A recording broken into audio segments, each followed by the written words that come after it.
24 जनवरी को आई अमेरिकी firm Hindenburg की रिपोर्ट का अर्थव्यवस्था पर असर पहले ही दिखने लगा था। अब सियासत रफ्तार पकड़ने लगी है। अडानी ग्रुप को लेकर हिंडनबर्ग की रिपोर्ट पर मायावती ने भाजपा सरकार पर हमला बोला है। मायावती ने एक के बाद एक 3 ट्वीट कर भाजपा सरकार से जवाब मांगा है।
के बाद अडानी की संपत्ति में 22.6 अरब डॉलर की कमी व उनके विश्व रैंकिंग घटने से ज्यादा लोग इससे चिंतित हैं कि सरकार ने ग्रुप में जो भारी निवेश कर रखा है उसका क्या होगा, अर्थव्यवस्था का क्या होगा।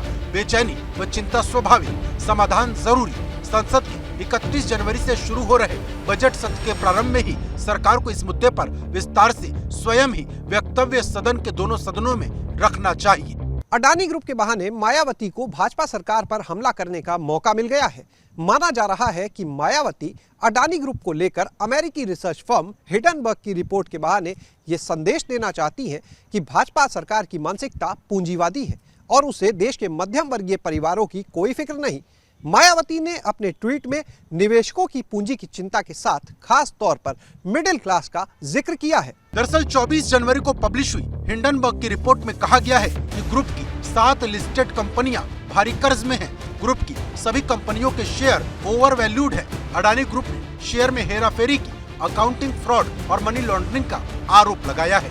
अडानी ग्रुप पर लगे ये आरोप अर्थव्यवस्था को हिलाने वाले हैं, जिससे सियासत में अछूती नहीं, विपक्ष हमलावर है और सत्ता में काबिज भाजपा बोलने से बच रही है।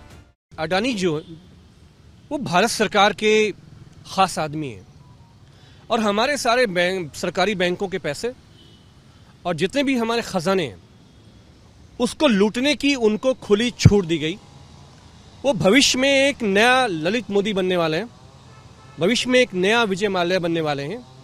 समाजवादी पार्टी की मांग होगी कि इस आदमी के ऊपर विदेश जाने पर रोक लगनी चाहिए, क्योंकि ये हमारे देश का गबन करके ये कभी भी भाग सकते हैं। नहीं, बिल्कुल नहीं। मैं कह सकता हूं जो ये घराने हैं, जो औद्योगिक घराने हैं, जो व्यावसायिक घराने हैं, ये अपना काम करते हैं, सरकार अपना काम करती है। सरकार जनता के हित में काम करती है और व्यावसायिक घराने अपने व्यवसाय को बढ़ाने के उद्देश्य से काम करते हैं।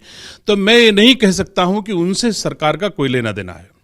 फिलहाल हिंडनबर्ग की रिपोर्ट को अडानी ग्रुप ने एक बयान जारी कर निराधार करार दिया है, साथ ही कानूनी कार्रवाई की चेतावनी दी है।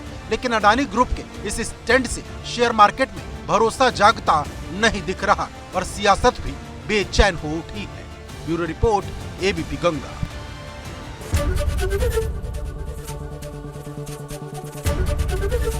एबीपी गंगा, खबर आपकी, जुबान आपकी।